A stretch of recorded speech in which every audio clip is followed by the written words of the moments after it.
Hello and welcome to today's poetry reading, which accompanies the exhibition Window to the Clouds by the artist Matthew Lutz-Kinoy here at Salon friederburda in Berlin. I'm very happy that Matthew is here today. And before we start the poetry reading, Matthew, can you maybe tell us a little bit more what role does language and poetry play in your work? And Yes. And maybe even, like a particular work here in the exhibition. Yes. So I've been very interested in the way that signs and symbols appear in both in writing and in the plastic arts. And I found this quite interesting in terms of the space in writing that is able to achieve a slippage or a merging between fiction and nonfiction. And I think that is something that is present in a lot of the paintings in the show and even in the full installation inside the exhibition.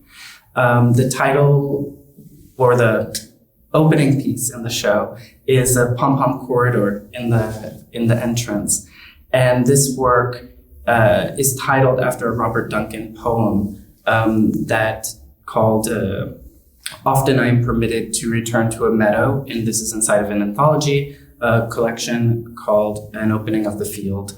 And this idea of a captured space that can contain the realm of fantastic that is made by human, that is made by the imagination, was a source of inspiration for that installation, because it is also bracketed within the confines of the corridor, but has this long perspective to it. I see this as a relationship to the way that the printed page functions and the way that the printed page is also a space. Thank you, Matthew. So let's start the poetry reading, and please welcome Kathy Antenn, Quinn Latimer, and Dena Yago. All right. So good morning, everyone, and welcome to a poetry reading that is happening on the occasion of the exhibition Window to the Clouds by Matthew Lutz-Kinoy, which is being currently exhibited in the Berlin Salon of the friederburda Museum. And I'm really excited to be moderating this conversation. My name is Kathy Antenn. I'm a Berlin-based former full-time academic turned curator, writer, and independent scholar of visual art and performance. And just to give you a little bit of an insight into my own practice, I'm very much interested in alternative models of art dissemination, exhibition making, and institution building that are attuned to issues of social justice and decolonial struggle. So I'm really happy and excited to be introducing the participants in today's conversation and poetry reading. First and foremost, of course, we have the artist Matthew Lutz-Kinoy, who was born in 1984 in New York and currently lives between Paris and Los Angeles, if that's still current. He works across various mediums, including sculpture, printmaking, ceramics, and painting. And what I find really interesting about Lutz-Kinoy's practice is that whatever medium he's working in, what underpins all of his work is a formative interest and dedication to performance. So influenced by histories of queer and collaborative practice, as well as his background in theater and choreography, Matthew's life work explores the interplay of narratives that are created and constructed between individuals and social spaces. And recent solo exhibitions include the Sarja Biennial from 2019, Mendes Wood DM at Sao Paulo, 2017 at the MoMA in New York City in 2016, Friedman Fitzpatrick in Los Angeles, 2016, and the Kunsthalle Baden-Baden in 2013, and now, of course, at the Berlin Salon of the Friederburda Museum. And the exhibition is extended until the 3rd of July, 2021. So please do make the time to go and see it. The second discussant that we have today as part of our poetry reading conversation is Quinn Latimer, who is a California-born, Los Angeles-raised poet, critic, and editor. She is the author of Like a Woman, Essays, Readings, Poems from 2017. Sarah Lucas, Describe This Distance from 2013, and Rumored Animals from 2012. Quinn's writings, readings, video, and sound collaborations have been featured widely, including at the Red Cat, which is a great space in Los Angeles, at the Poetry Project in New York, the Venice Architecture Biennial, and Quinn's writings have also appeared in Art Forum, Book Forum, the Paris Review, and Texte zur Kunst. Currently, Quinn is a lecturer at the Institut für Kunst in Basel, where she co-organizes a biennial symposia series around questions of gender, language, and artistic practice.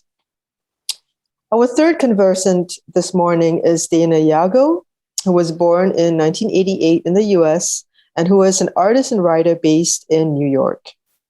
Dena's recent exhibitions include Image Power at the Franz Hals Museum, that was in 2020, Dry Season at the Bodega in New York, also 2020, Force Majeure at High Art in Paris at 2019, and Made in LA at the Hammer Museum, another excellent, fantastic space in Los Angeles in 2016. Dena's fourth book of poetry, Fade the Lure, from which she will also be reading poems today, was published by After Eight Books and High Art. Her writing has appeared in the Eflux Journal, Flash Art, and Frieze magazine. Dena received her BA from Columbia University in 2010. So I think we can get started with today's poetry reading conversation. And I would like to actually open our conversation by reading a poem by Robert Duncan that is titled, Often I'm Permitted to Return to a Meadow. And the reason that I'm reading this out is because this poem has been highly influential to Matthew's own thoughts around artistic production and creation. And this poem has also very much influenced the title of the exhibition, Window to the Clouds, that's currently on at the Berlin Salon of the Friederburda Museum. So I'm just going to read out this poem, and I guess a lot of you would also know that Robert Duncan was basically an American poet who was associated with the New American Poetry School, the San Francisco Renaissance, but also Black Mountain College. And Duncan very much saw his work and understood the situation of his poetry as emerging especially from the Western modernist literary tradition. So he was very much influenced by people like Ezra Pound and William Carlos Williams. So I'm going to read out this poem actually in its entirety. And then I hope to open the discussion by hearing from Matthew as to why this poem was so influential to his artistic practice. So often I'm permitted to return to a meadow by Robert Duncan. As if it were a scene made up by the mind that is not mine, but is a made place that is mine. It is so near to the heart, an eternal pasture folded in all thought, so that there is a hall therein that is a made place, created by light, wherefrom the shadows that are forms fall. Wherefrom fall all architectures, I say, are likenesses of the first beloved, whose flowers are flames lit to the lady. She it is, queen under the hill, whose hosts are a disturbance of words within words, that is, a field folded. It is only a dream of the grass blowing east against the source of the sun, in an hour before the sun's going down, whose secret we see in a children's game of ring around the roses told. Often I'm permitted to return to a meadow as if it were a given property of the mind that certain bounds hold against chaos, that is a place of first permission, everlasting omen of what is. So this poem from in 1960, I find really interesting for several various reasons. Of course, the idea of a disturbance of words within words, the idea of how language creates representation, And of course, the idea also of what is the role and function of the poet or artist in terms of, the scenes that are being created, by the poetic or the artistic imagination. And I wanted to hand over to you, Matthew, to maybe share with us a little bit about why this poem is so highly influential to you, and why, as you've said somewhere else, this poem has kind of followed you around for a number of years. I've recently been interested in more and more how symbols in artworks, how symbols are appearing in artworks and in writing, and not only in a representational work, but also in materials and color. And in this way, I found it interesting to relate systems of poetry into a logic of sculpture or exhibition making. And I think that in particular, in regards to this poem, I was introduced to this poem, Often I Am Permitted to Return to a Meadow, through way of Greg Bordovitz, who, for people out there who aren't familiar with him, as a creative hero. He's an ACT-UP video maker and lecturer and activist and teacher. And he used this poem inside of some of his lecture performances that he was giving some 10 years ago or so. And so I was introduced to it a little while ago, but then thinking of Duncan now, who is also, an outspoken poet advocating for gay liberation, for visibility. I'm thinking of him now in this time, in a rise of a lot of right-wing policies and tighter borders and surveillance. And health crisis now. I think it's important to revoice his poem, and it's this act of voicing, which brings body into a text and identifies the reader as a body and re-emphasizes the physical nature of the page. Locates words and history present in a poem inside of a person, which is also why I think, we were looking into Essex Hemphill in preparation, and I think that Often I Am Permitted to Return to a Meadow identifies and locates a space of potentiality, and that I read through this lens of this kind of queer potentiality, as he says, is a made place. This calm field that he talks about is a place of origins of light. And this theme of light is really interesting, also comes up in Quinn's work and Quinn's ideas around descriptions of text. And that's a locatable kind of locatable paradise that's also possible to make on Earth, at this space that is, it's made of something. It's made of the mind is a muscle. It's a gray matter. The idea that there's this possibility of what could alternatively be called as a heaven on earth is interesting, because it's a possibility to depict it in writing or in plastic arts.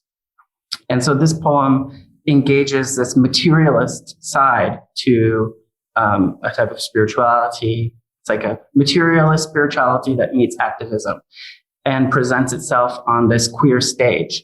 So it frames itself as a window of potential, like in this kind of window of potential ways of being, like Jose Esteban Munoz or Halberstam might propose in regards to more like live artworks and performance and music arts. And like Munoz and Halberstam would talk about the stage. So let's think of this like field. If I think of this field as a kind of stage that's in the poem, then they talk about the stage as this, that it communicates a transformative experience and has lasting effects on the audience. He talks about, in Cruising Utopia, Munoz talks about actual stages in representational photo series of stages. And in this idea of the photograph within its limitations, then it brings me back to thinking about the passage about light in the poem. and where Duncan says that it is a made place created by light, where from the shadows that our forms fall. And also mentions light inside of the text where he says, it's only a dream of the grass blowing east against the source of the sun in an hour before the sun's gone down. And so it could be thought that it's even like a photograph being made in the production of this, like the light hits something in the text and creates the image. It's a creation of space through light. So this also then, ties into this idea of like a ground of a space that is like, the printed page as space, and as a creation of space. And there's one more thought I was having too, which was,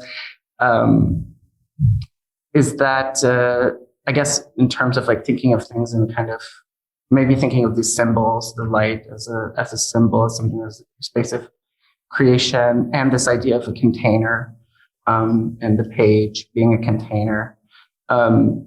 So, and I always think about this Vladimir Nabokov story, Symbols and Signs.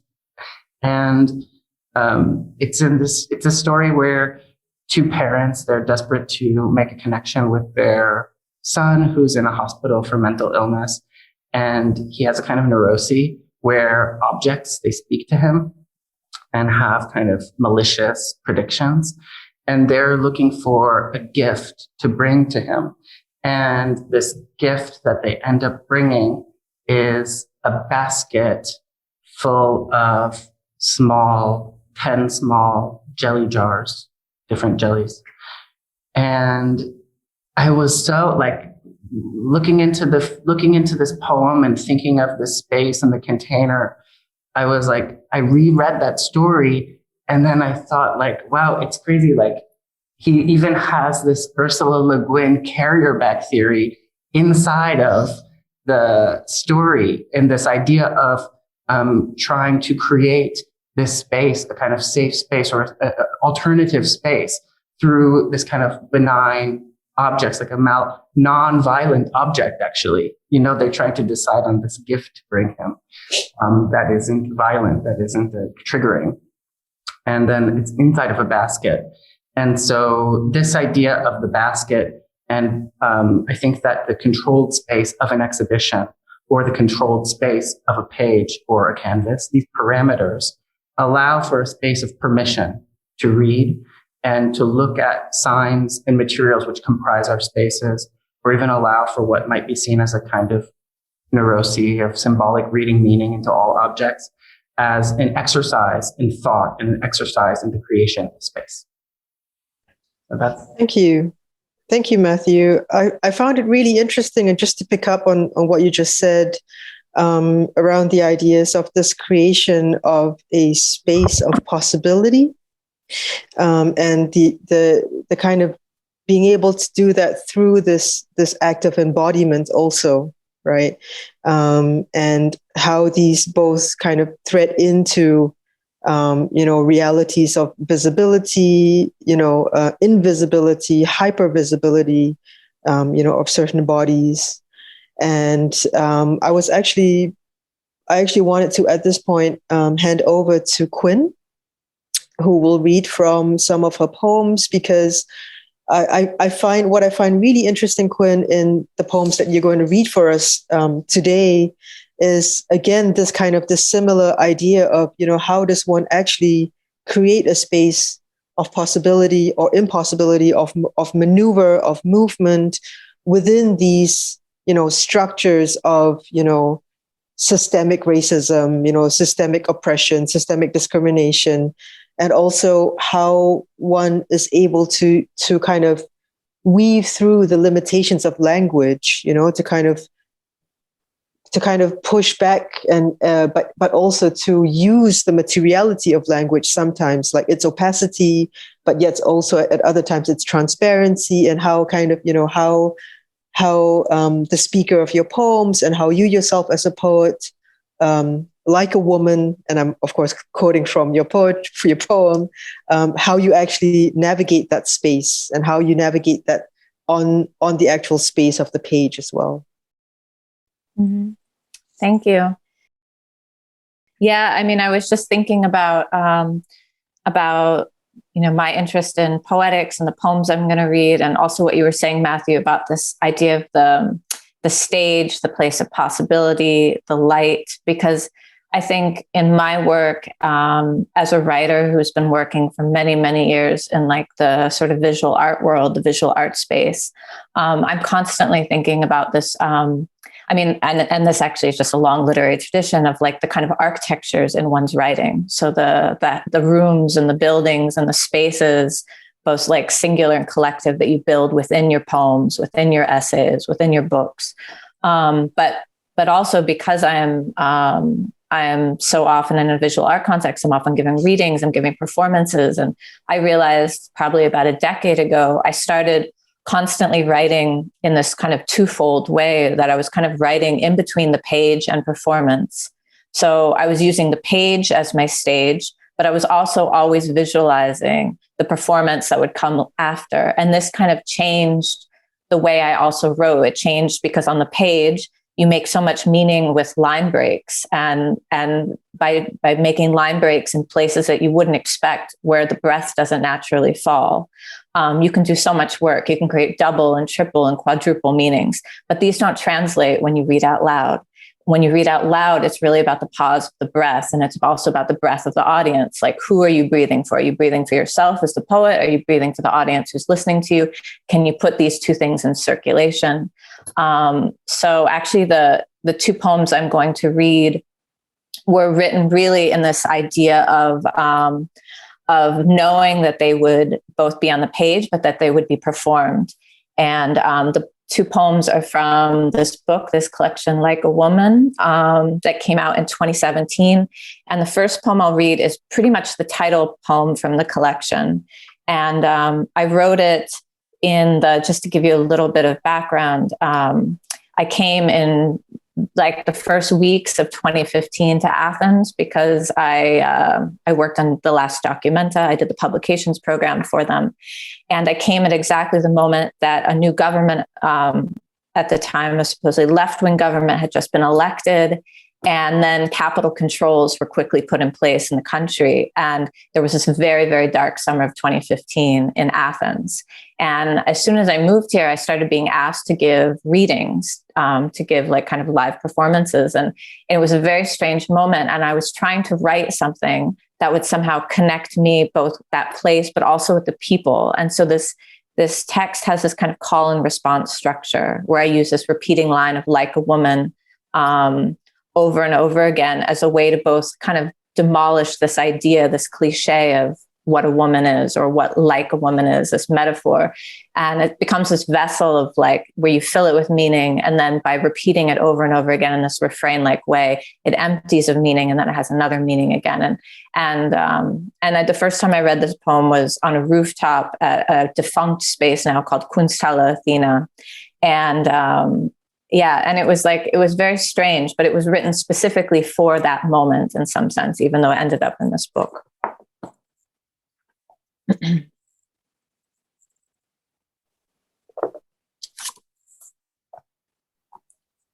Corpse life, or live from Athens.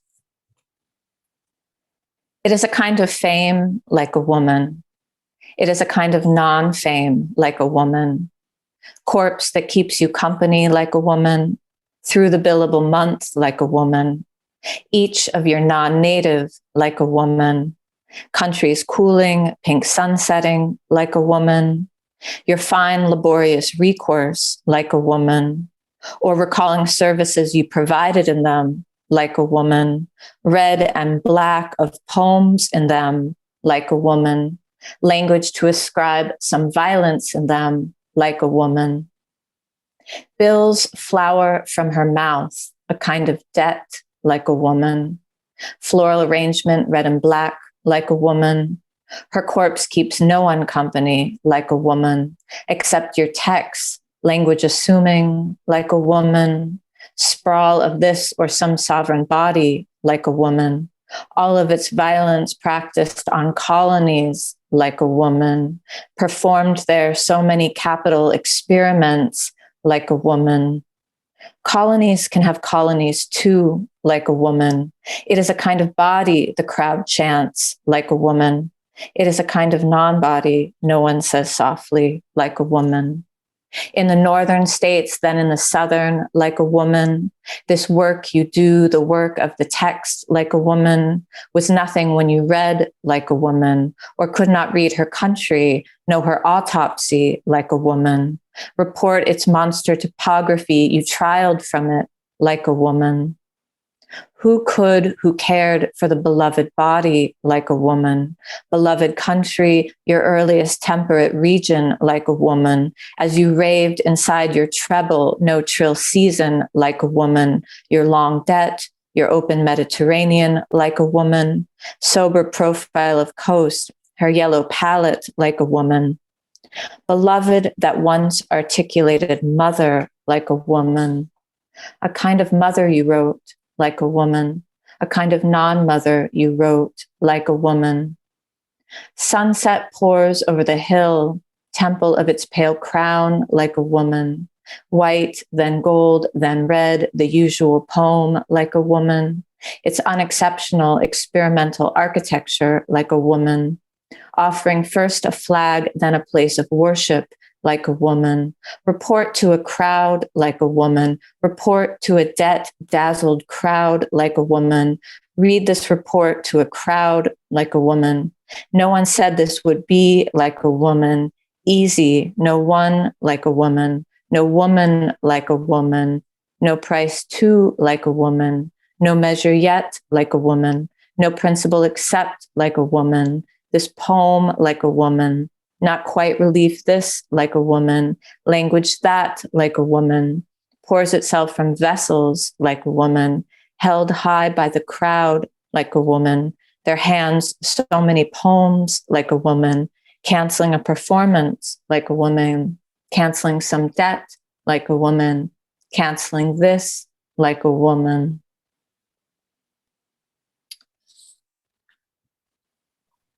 So yes, so this was the first poem, and I think in a previous conversation that we had, the three of us online, we were talking, I think at some point we mentioned a little bit this poet in the 60s and 70s, N.H. Pritchard, this Black American experimental semiotic poet who had these like two very important books and then a bit disappeared, and the books went out of print. They've recently been reissued, and one of them is called The Matrix.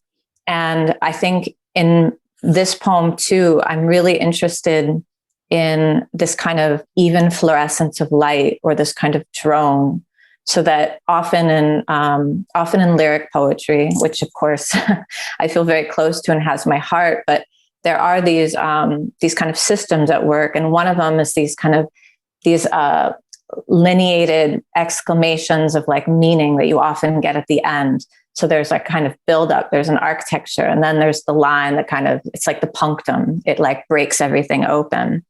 And I think for years I've been in a way trying to work against that. So you fill the page with meaning, you fill it with like a kind of even light. I mean, it's a bit like the Duncan poem, this kind of field or this architecture. I was thinking of it because of where I am, like a temple where the light is sort of all over and even, or like all over painting. Like, you know, I'm thinking of like West Coast painting as well, where the meaning is in every corner. And it doesn't just come at the end, but it comes at the beginning, it comes behind, the end maybe demolishes it. Anyway, okay, so I'm going to read my next poem. And the next poem is called The Poet. And ironically enough, I think I wrote this for a project that was at MoCA in LA too. Didn't mean to have such like a kind of LA theme, but I was thinking about this poem. You know, there's often a lot of values and attributes fostered on poets and on poetry, as if they constantly have these kind of positive values, that they're constantly celebrating some kind of progressive politics. And I think I really wanted to somehow demolish that idea in this poem. And so I was thinking about the poet as the figure of complicity, basically. And yeah, but it also uses repetition and refrain in the same kind of all over painting type way, or light, as you might call it. The poet. The poet prepares the public an email. She rests it inside a server, its cradle. The poet prepares sanctions, trade agreements, adjusts her mask, some rhetoric on silence, openness. The poet strips the community of land rights, mining rights, rights of love, and certain languages. In the small suburb of the poet's feeling, she prepares the colony, a prefix for those who would amend it. The poet prepares her notes in differing languages, all economic.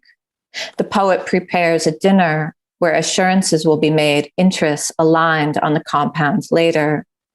The poet prepares the contract, calls the signatories, checks the ship's ledgers.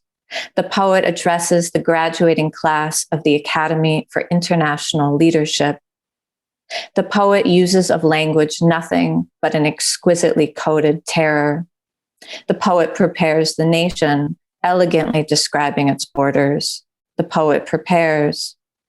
The poet is live from Athens, live from Dhaka, live from Frankfurt, live from Accra, live from Guatemala City, live from Jakarta, live from Lisbon, live from Los Angeles, where the poet once undertook a youthful membership.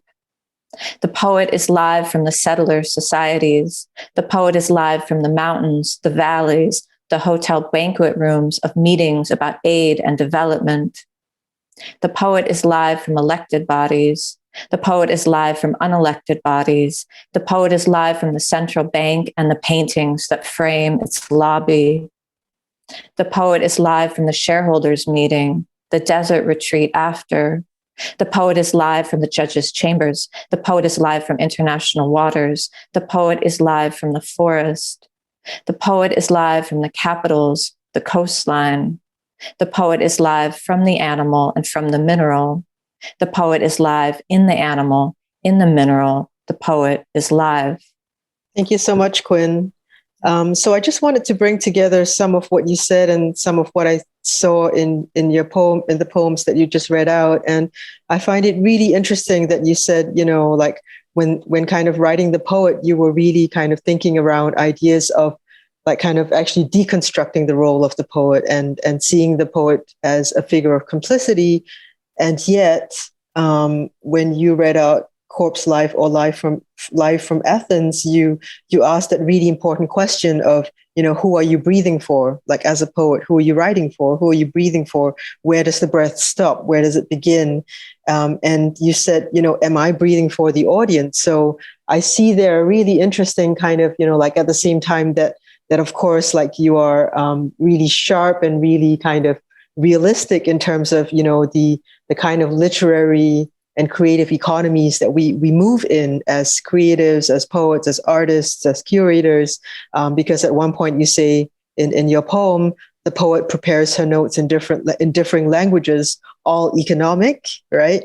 At that same time, there is like a really kind of a kind of sensitivity towards your audience, and you also like you're very you know, you don't kind of collapse all of these different locations like Athens, Dakar, Frankfurt, Accra, Guatemala City, Jakarta, Lisbon, Los Angeles into one, right? So you're very, at the same time that of course there is a certain collapse of these geographic locations in terms of the, you know, kind of the artistic and literary economies of scale that they move in.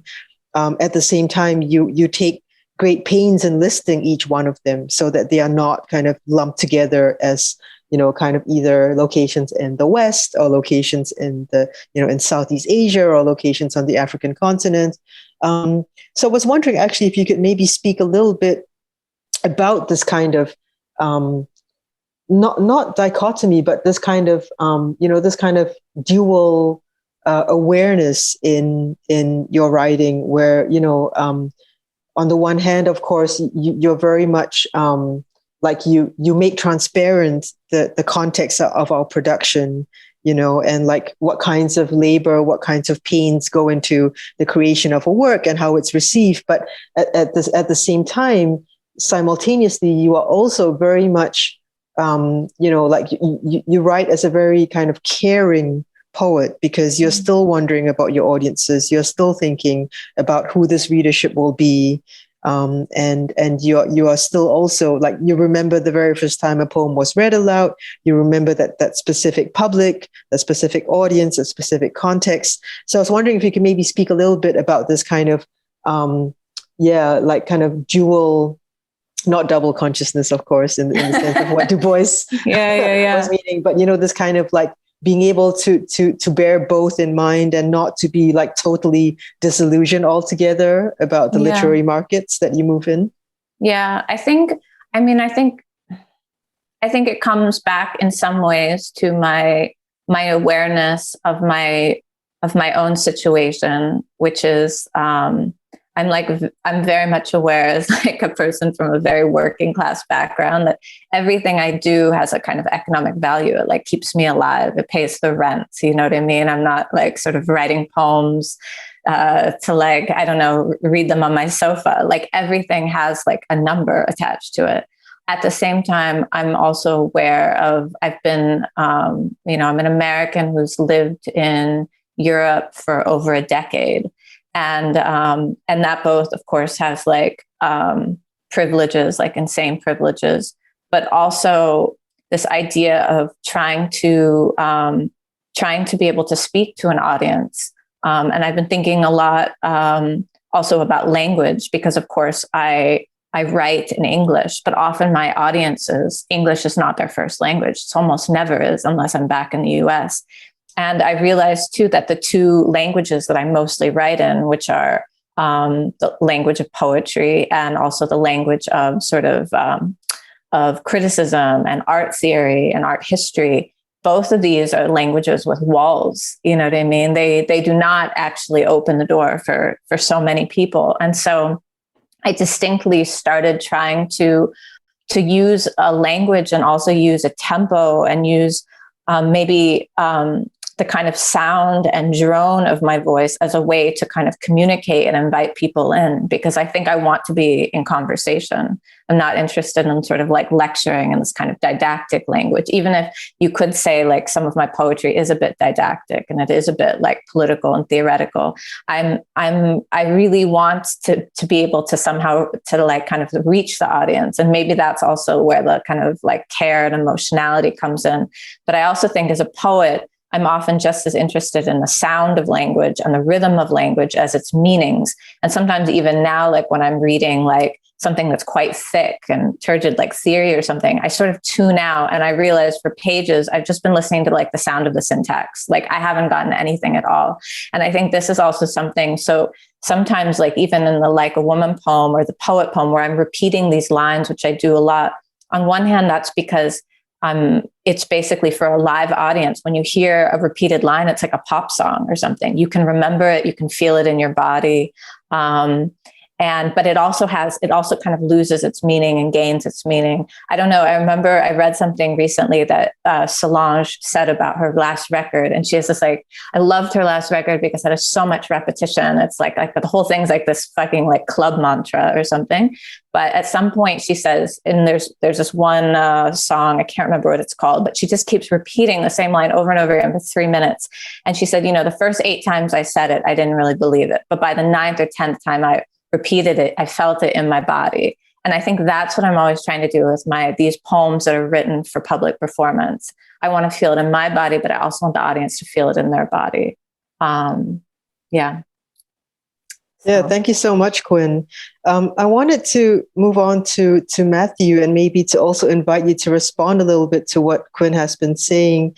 In particular, I think, we're inevitably moving back to this question of translation, right? And the question of language and how, we as poets, as artists, as kind of cultural workers, how do we enter into that act of communication or that act of mediation, between us and, who we expect as our readers and our viewers and our audiences. And I was just wondering, Matthew, if you could speak a little bit to that, because when I went to visit your exhibition, in the Berlin Salon of the Friederburda Museum, I was immediately struck, of course, by this, the thousands of pompoms. So this, this entrance, like sculpture installation through which the audience actually has to move their body in order to, see some of the other rooms in which your work is also being exhibited. And I was wondering, when you were doing the installation of this piece, like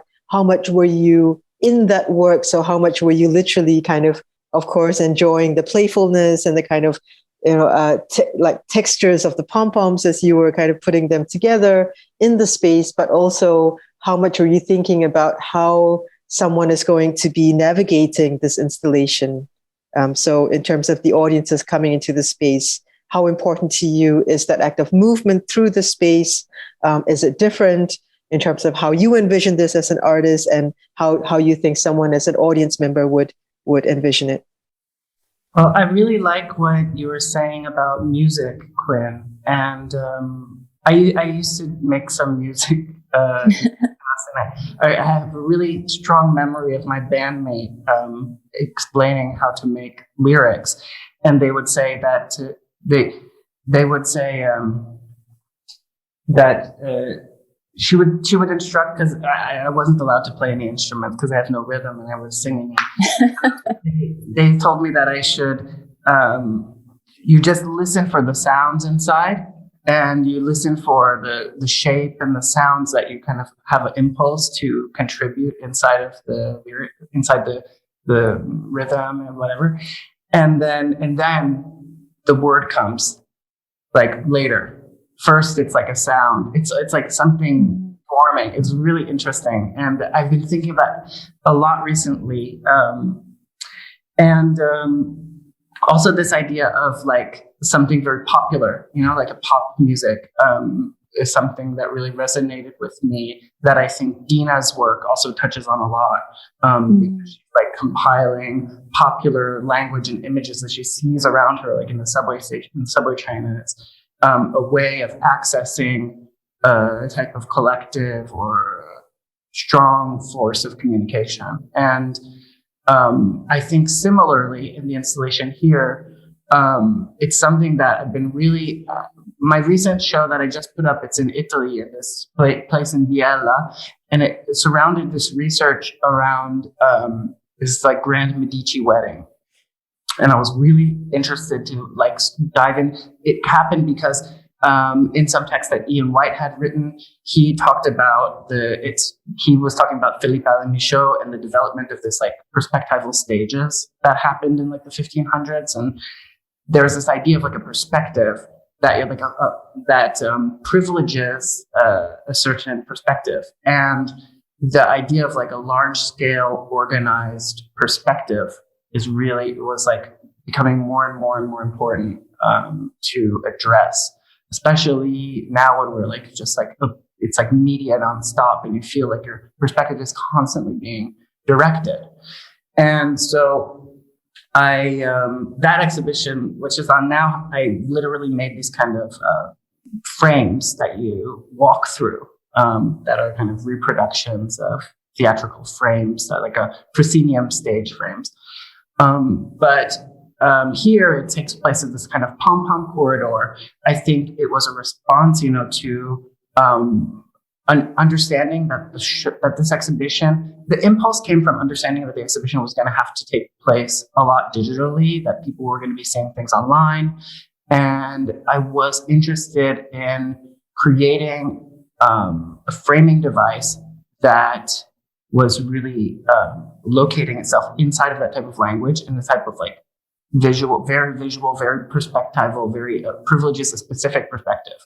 Mm-hmm. But then this like idea led into this other readings that had to do with like, I started to relate it recently now to the idea of the reader, and the idea of the individual and the reader, and seeing the experience of walking through a show, of looking at works as a very individual both in a kind of weird, like pro and con. I don't know. It's like to promote the individual. It's a very strange, not exactly that it's like promote. I don't think, but I do think that the show shows that, there's like so many Instagrams, and like I see a lot of these like people that like pose in front of like a Yago Kusama room, and it's like privileges this kind of individual experience and their viewpoint. So this was, I think it was something that I was really interested in. It's like a response to the way we consume information right now, the way that we are experiencing the world around us. So I think that was, I could see these things all kind of connected to each other in that way.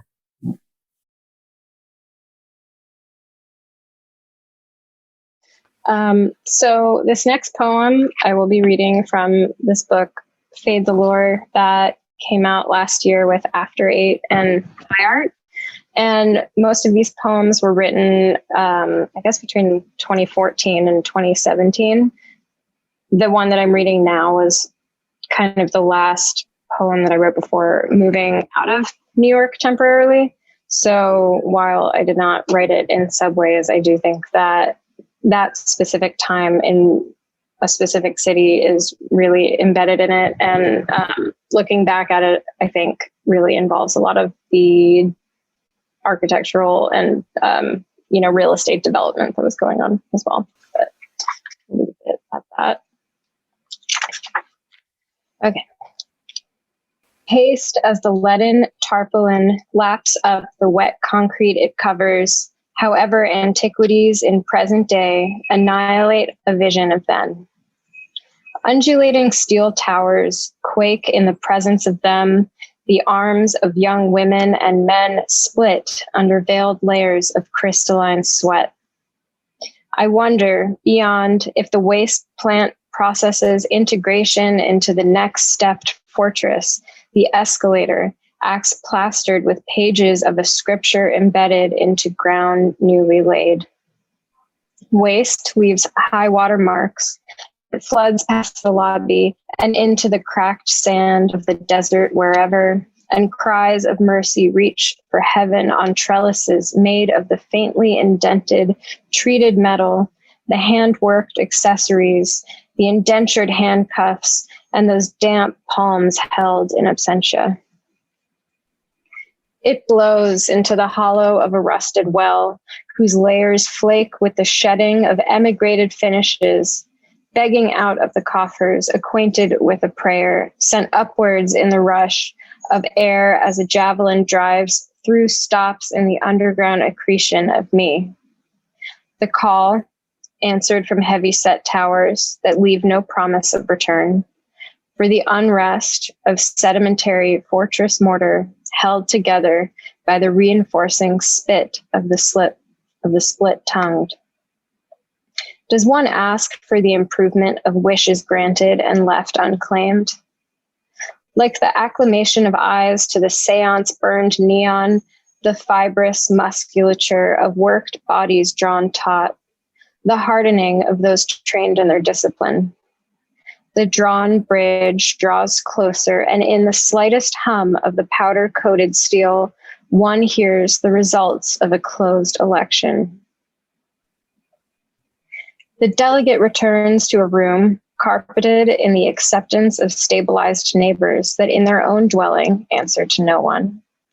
And in the center, a hearth holds ashes of uncashed coupons, those offering discounted entrance, gradation in the strength of addiction, usherings past party doors, a reduction in honesty only for the aspirational, or those who seek renovations and ignore us as they cast votes to our peers whose inheritance stacks high in prefab cabinetry. The sap that forms in sweat of plastic binds, the clasp of their belts that cannot be loosened after a prefix meal. So reaching to the bottom of an unlined purse, I come up with the crumbs of impanation, of crust broken on the teeth of the lipless whose smoke-stained facets catches the glint of sparks made by the rubbing of steeled shoulders as they rush the bouncer who lands upright. The latch falls behind, gives thanks discreetly as you make room for the next. The poems that I will be reading from are poems that I wrote over the last year while I was taking the train commuting from Manhattan to Brooklyn to my studio. And writing in transit is usually how I end up writing my poems, either kind of in motion or selecting a pretty specific geographical place to write and seeing, more after the fact the way in which that environment or body in motion impacts or what kind of language emerges from that. But when I'm writing from the subway, particularly surrounded by ads and people's graphic tees and books in people's hands, and they're like poetry in motion series, and a lot of that kind of makes its way into the work. But it also kind of becomes a way to live process without analysis at the time of what is going on. And in the last year, the subway here has been quite strange because of COVID. So, either like rush hour travel or really at any time, it's been pretty empty for the most part up until around the last month. And there's just kind of a general tenor of anxiety and fear and, pandemic level crisis. Skip the broker, be a little less broke, or be safe and skip the trip. There's a world beyond what you know. The city's spine slumps up against scratch-eated glass, dressed in a gray, heather, whatever, while onyx prayer beads around ashen necks ask how long until curves become permanent. How long until a body braced forward, leaning into winter's winds, become just the way you walk, just the way you greet each morning, as if head first is the only way to move forward, or in any direction, really. You can be right on time, give or take an inch, chin down, head down, nail pressed deeply into the bed of another, wedging dry skin. Where exactly? Masked up. That's masked up. It's hot glue gone cold. It's outline of a hand drawn all crime scene in an advert for plan and book your visit online. Investing made easy. Safely sanitize the skin around your eyes and face. Always remember to trim the hedges. Even when we've all forgone those bells and whistles that previously provided a shimmer of grace, legs crossed, leather sneakers, with an animal pelt tongue, looking like she kicked a mouse and it stuck. Denim jacket with faux feety, the art of caring less, just marginally but categorically less. Remember, you earn rewards that never sleep, enough points in the coffer to get that big salad, save for that big salad money, that turn up your heat past 65 money, that professionalize for the greater good money. Don't take the risk. Please ride inside. Don't give lip and service your underlings for once. How do you see actually be outside of maybe like a way of kind of, or, because on a kind of larger sense, writing is, I see in your writing that it's like a way of a kind of reading, like reading the world around you. But then I also see that in a lot of your other work too. So I'm wondering what space writing takes inside of that kind of more like collage of the different types of work you make. Yeah.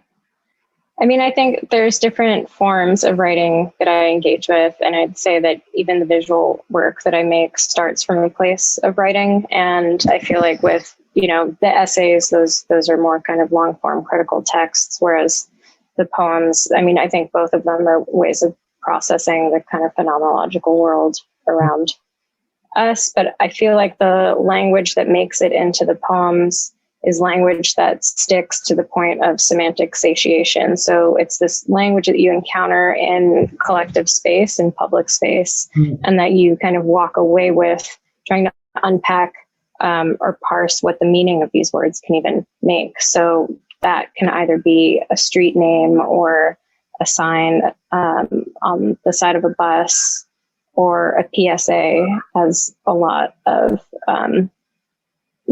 those have kind of found their way into these poems. I love that. It's like I think I wrote it. Maybe I wrote it in our email correspondence in the beginning. But when I was watching this Robert Duncan interview on a video, and he talks about the difference between painting and writing, and talks about how when someone reads the word moon, they're like, everyone sees a moon. There's a moon, and it's like everyone sees this moon that is written on the page. And he says, like, I create this kind of the work has a kind of permanence to it in that way. And he says, I don't mix a bunch of colors together and make some kind of new mushy color. It's like a practice that's comprised of symbols that are very identifiable, that everyone can attach to and relate. Mm-hmm. And yeah, this is really interesting in terms of thinking through like the way it's about the reader, Yeah, definitely. I mean, in the one that I just read, there's like one stanza specifically: rewards that never sleep, enough points in the coffer to get that big salad, to get that big salad money. And, rewards that never sleep in the city that never sleeps. It's like something that is repeated through advertisements for the city or for products or services or whatever over and over again, but then pulling it apart, what it just means is that it's just everything is just constantly in motion and accelerated and accessible. And that's just the speed and cycle which everything around you is moving. So that specific phrase is something that is stuck with me over time. Yeah, it's also like lifting entire phrases is like, I like this idea a lot, the possibility to locate language inside of the phrase, inside of this kind of caption. Yeah, I mean, one example, and sometimes they find place within a larger poem, which I'm writing and composing while I'm on the train. But for instance, there was one phrase at multiple points in this notes file on my phone that just says zippity doo dah motherfuckers. And it was on somebody's shirt and has just been like stuck in my brain for months. And I keep coming back to like, what the fuck is wrong with my brain? But it doesn't have its place in any of these poems yet. I think that would be a title of all of these poems collectively, in a way. Certain phrases or language just sort of bubble up to the surface and take hold like that. What you're saying about this kind of experience of lyricism, this experience of the vibrations of a space, the experience of its musicality also. And I thought that this might be a good point to turn to Essex Hemphill, who is a poet that we've also been discussing in our email conversations. And I'd like to read aloud a poem that Hemphill wrote titled, I Want to Talk About You. But first of all, just a very brief introduction to Essex Hemphill, who was a poet who was born in 1957 and whose life was cut short in 1995. Hemphill was an openly gay Black American poet and activist, well known for his contributions to the Washington, D.C. art scene in the 1980s, and also for openly discussing topics that were pertinent to the African American gay community.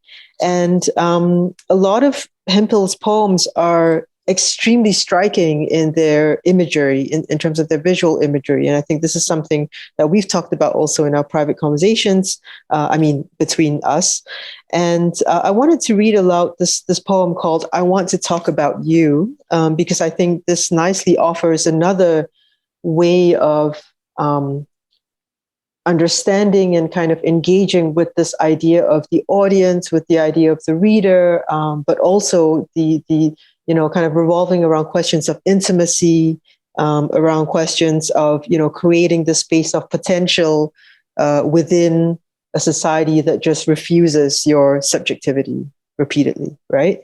So this is a poem by Essex Hemphill. I want to talk about you.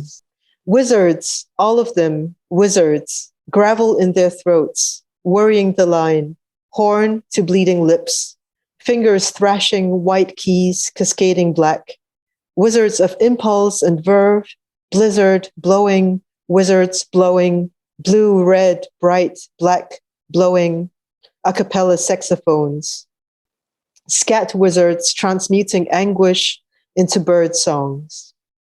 Soul boys who found freedom in the pedals and sticks of the instruments, who took freedom putting out in juke joints and dance halls, putting up on chicken bone buses cross country that kept on going through cracker towns because there was no place for a busload of Black musicians to stop. This was before Martin dreamed, before panthers stalked, before fire spoke eloquently like our trumpeters, gardenias, trains, cannonballs, anything we needed, they became. They were wizards. They were in love and trouble. We wanted salt peanuts, pennies from heaven, a love supreme, a love supreme. So this poem is, it's one of my favorite poems by Essex Hemphill. And of course, it in turn also acknowledges, the rhythms and the traditions of jazz, of scat, of this idea of like, both a kind of improvisation, but also a kind of like deeply religious conviction in the blues and jazz, right? So two traditionally Black genres of music, and of course the repetition of A Love Supreme. A Love Supreme also references John Coltrane's album, A Love Supreme. So I just wanted to bring this poem also into our conversation today, because there is a sense that, like in both repetition, but also kind of, dwelling in this, space of possibility, or there's also, creation of this space of perspective, Matthew, as you were saying, but also kind of, being both kind of, playful, but also deadly serious at the same time, that, we need this, we need to be able to create these spaces of possibility. We need to be able to create these spaces where we question the larger structures, the larger status quo, that still resides over these economies of scale and these economies of production, that we are also enmeshed in and part of. And as you said earlier, Quinn, that, we are somehow also, in a way also like our complicity in these structures.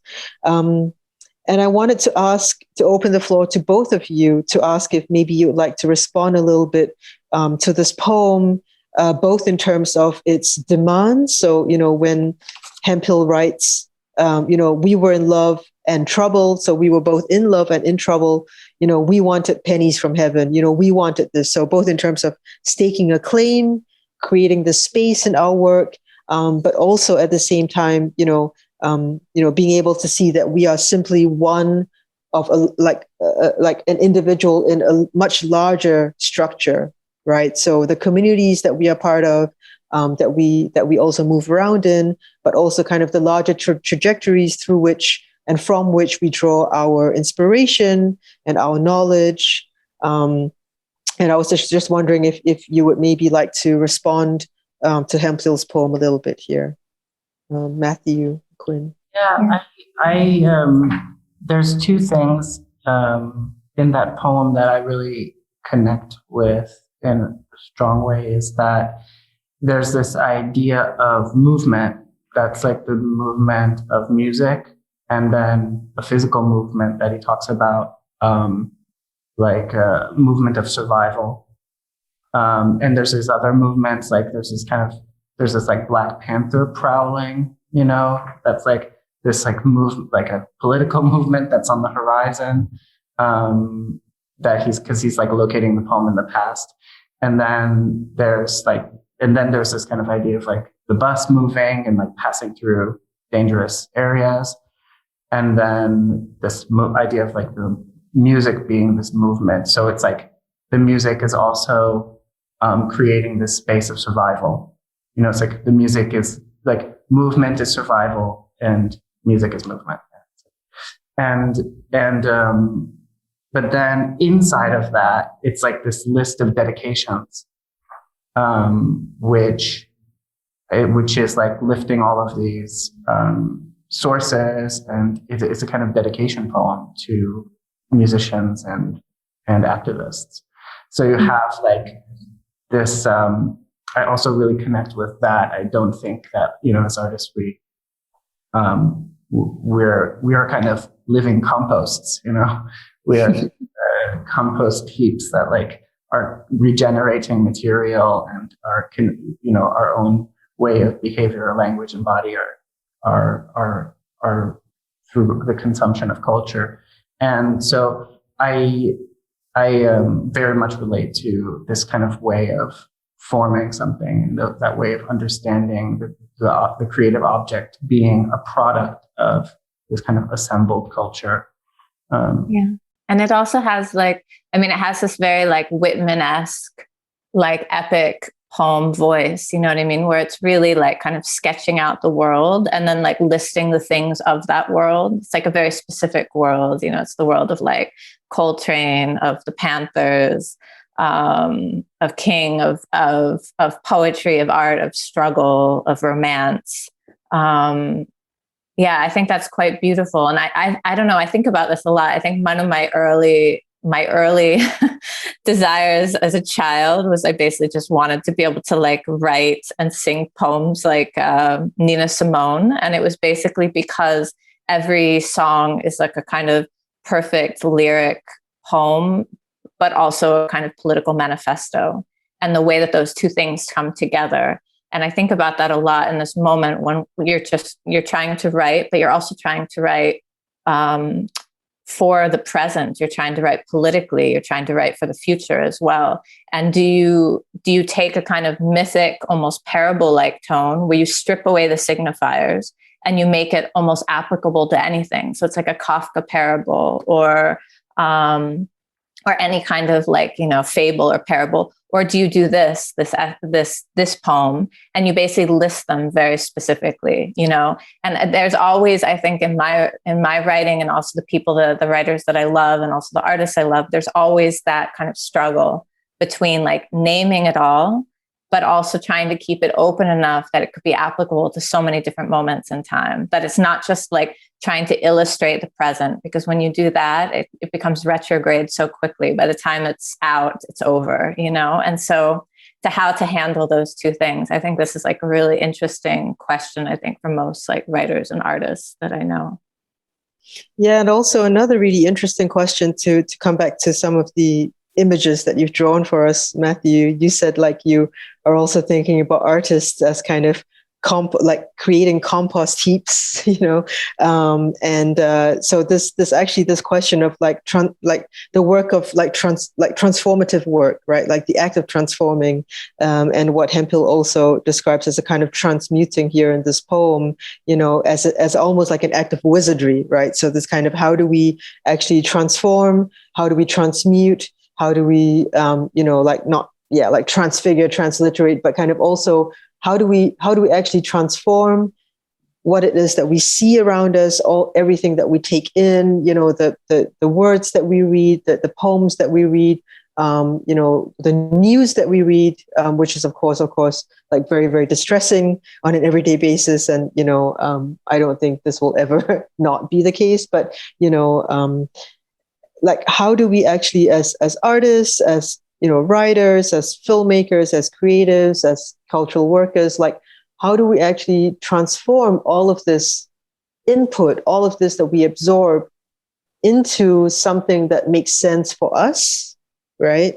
But that also makes sense, you know, if, like Quinn, as you say, you're also thinking about your audiences and who do you breathe for, you know, like that also makes sense for those who then experience our work, right? And this is something that, of course, I am also constantly thinking about in, like my curatorial work, in my work in art mediation, like how do I actually facilitate this, like how do I put these, how do I center, the voices and the stories of, Black, Indigenous, and people of color artists and curators and cultural workers, in a space and in a tradition that has, especially in the West, very much been dominated by, white Western art galleries and museums, right? Mm-hmm. So how do I transform that space? How do I create this safer space for conversation and empowerment? That's something that is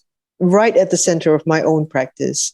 And I see in your practice, Matthew, in your practice, Quinn, that you're also kind of, you're trying to create spaces that allow for this kind of possibility in a different way, or, that also allow for this, also this sense of, being able to dwell in, the joy of possibility, to be able to have a moment of reprieve, to not be categorized, to not ask that question also, what does it mean to be writing and reading as a woman?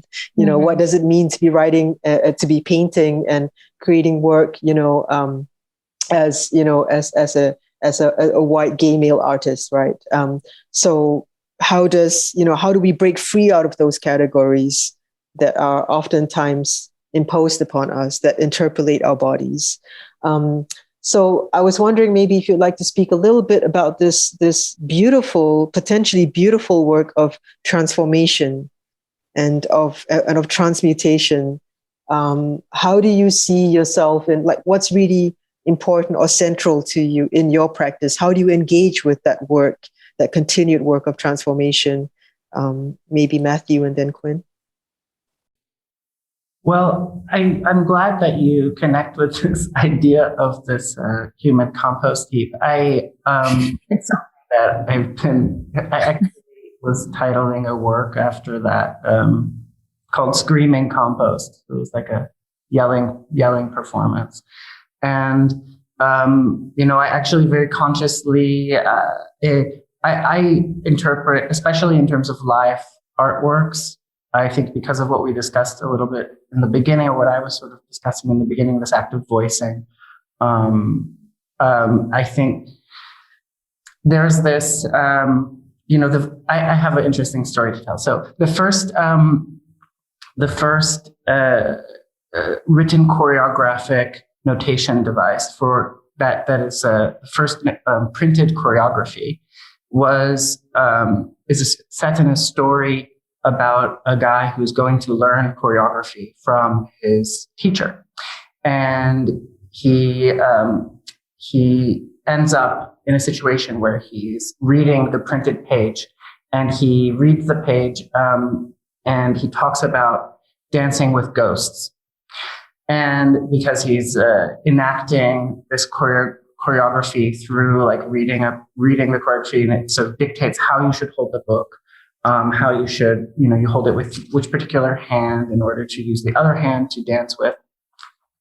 And I think that it's a good example of the way we work as artists, as writers, to conduct, to participate, I think, as a way of participation, is kind of dancing with ghosts.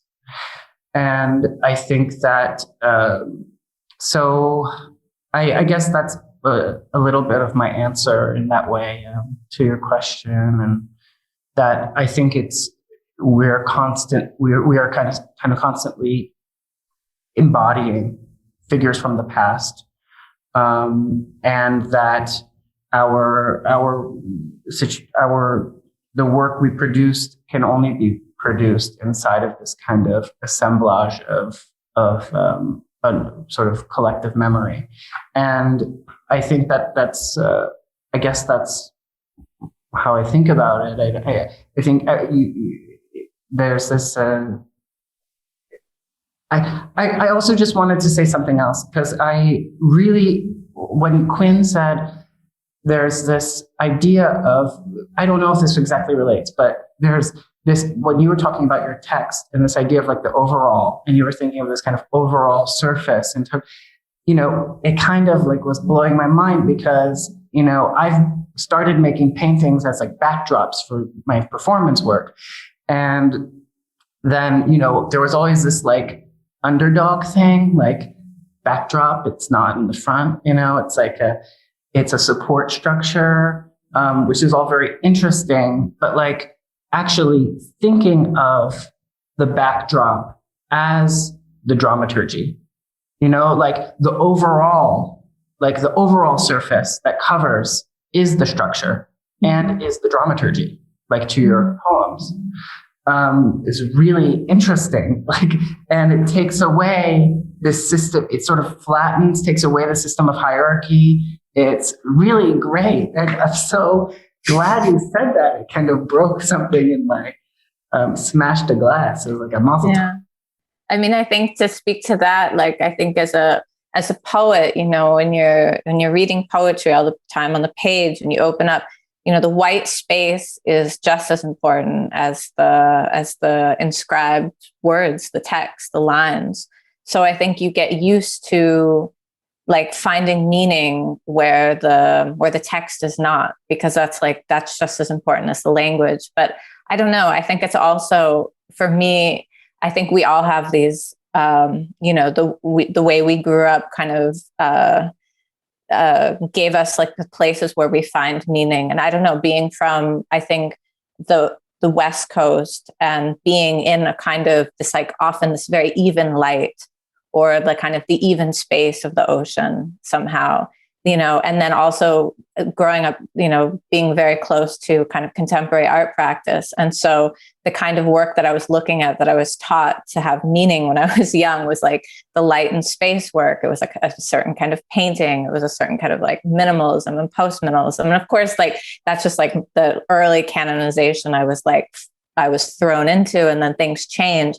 And yet there is something about like the space of the page, the field of the painting, the field of the field, the sky of the sky, this very like the backdrop. I love that you said that about like this theatrical backdrop, because when I was just thinking about transformation, and I was like, what do I do a transformation of my poems? But I actually think that sometimes, these poems become basically just scripts to allow me into a space to read, to kind of be in conversation with people, to have like my body in a space with other bodies. And so the text becomes like a kind of script, but it's also the room that allows it all to happen, And I think this is somehow what really connects like contemporary poetics and contemporary art practice, and the way that contemporary art practice now like brings in kind of like film, performance, theater, poetry, sound, music, everything, is basically everything is a script for allowing you into a space with other people to perform for each other, basically.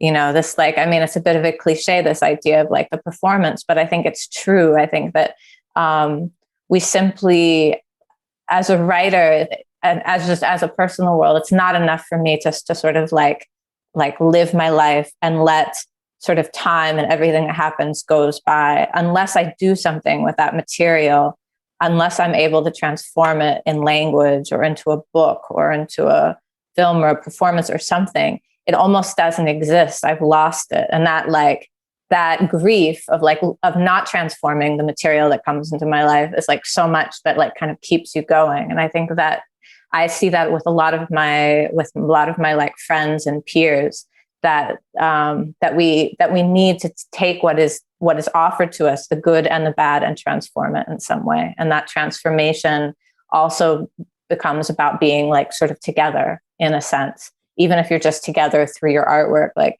by looking at a friend's painting, even if they're not there, by someone reading my book, there is this sense of every word in this like language is terrible, but like, of connection, of conversation, of possibility, of transformation.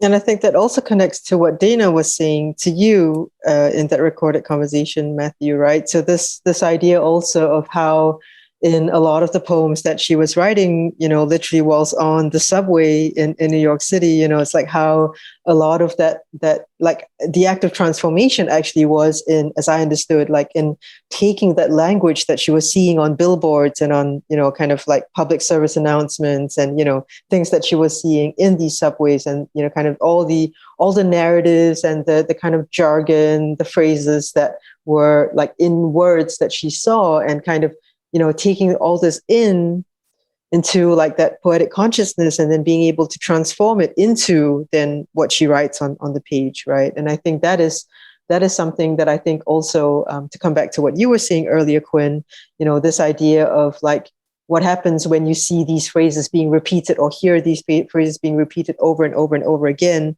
in your poem, like a woman, but also then in other, when we are just bombarded by like phrases all the time, like what do these phrases ultimately mean? Or are they kind of stripped of their meaning, the more that we actually see them, the more often we hear them and so on. And how do we actually like transform these phrases to make sense for us personally? And also how do we ascribe like a different meaning to that which is kind of floating around in this public domain, right? Like how do we transform these phrases and make them mean something to us on an intimate and personal level rather than simply existing on the level of the discursive or the quotidian or the everyday? Okay. Thank you so much for hey, nice to see you again. With it and so like generous and thinking through all these ideas. No, thank you for this invitation, Matthew and Patricia. It's been really wonderful. And I also loved your show. So when I actually went to the pompoms, being careful not to like pull any of them down, although I really want to touch. And my favorite piece, Matthew, in the exhibition was the one with the room with the ceramics. Thank you. At the Met, I would like to see more ceramics. There's really something special there. I'll send you a copy of our ceramic book. Please. Yeah. Please.